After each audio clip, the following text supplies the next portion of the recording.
Halo Sobat Tempers, balik lagi dengan aku Zizi. Video kali ini bakal ngebahas buku lagi dong pastinya. Buku kali ini dengan judul Model Pedati. Yuk simak video berikut. Buku model pedati di dalamnya terdapat desain sistem pembelajaran blended. Berikut merupakan prosedur kerja dari pedati. Mari kita simak pembahasannya satu persatu. Yang pertama, merumuskan capaian pembelajaran. Di dalamnya dapat memilih dan menentukan strategi pembelajaran. Yang kedua, memilih dan menentukan serta mengorganisasi materi.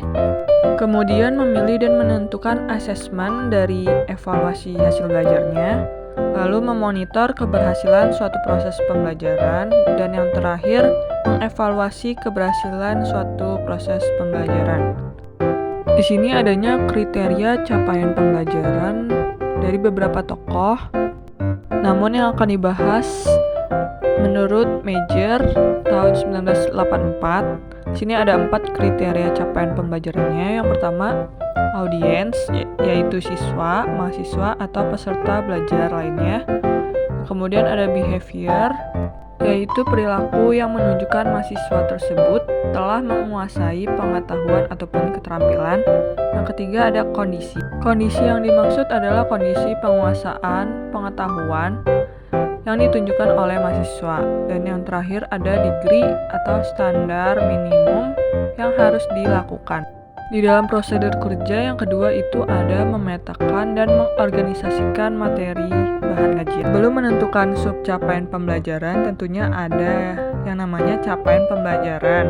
Di sini dicontohkan dengan menggunakan pendekatan tandur. Lalu dijelaskan sub capaian pembelajarannya. Mahasiswa dapat menjelaskan teknik mengelola kelas menurut pendekatan tandur dengan baik.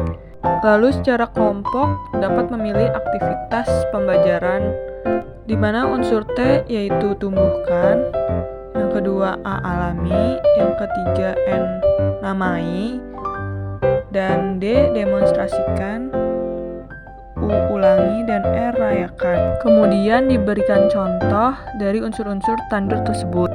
Di sini ada 3 langkah dari memetakan dan juga mengorganisasikan materi bahan kajian. Berikut contoh pemetaannya.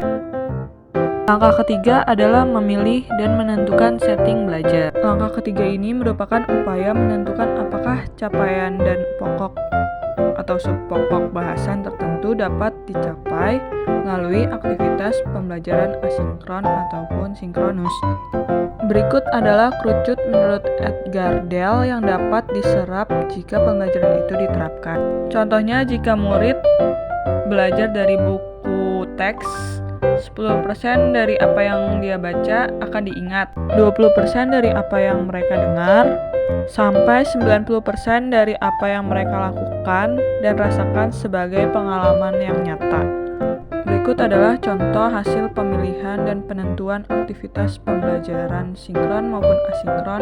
Yang keempat, menyusun rancangan pembelajaran asinkron di mana ragam materi digital yang relevan, kemudian adanya ragam tes objektif yang relevan, ketiga, aktivitas forum diskusi daring, dan yang terakhir, aktivitas penugasan daring yang relevan.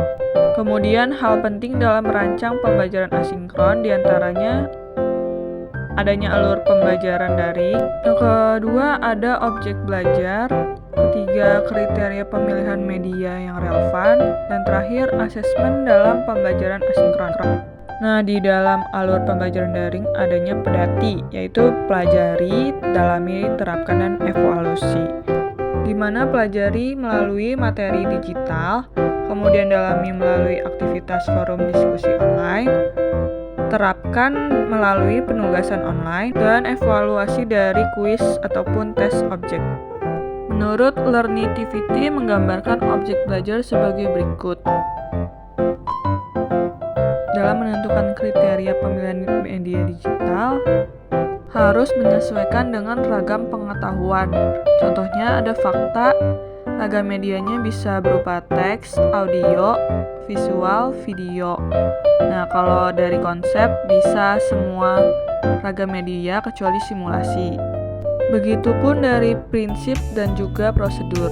Kunci dari pembelajaran asinkron adalah adanya interaksi antara belajar dengan juga sumber belajar. Yang terakhir dalam merancang aktivitas pembelajaran sinkronus. Sampai jumpa di episode berikutnya.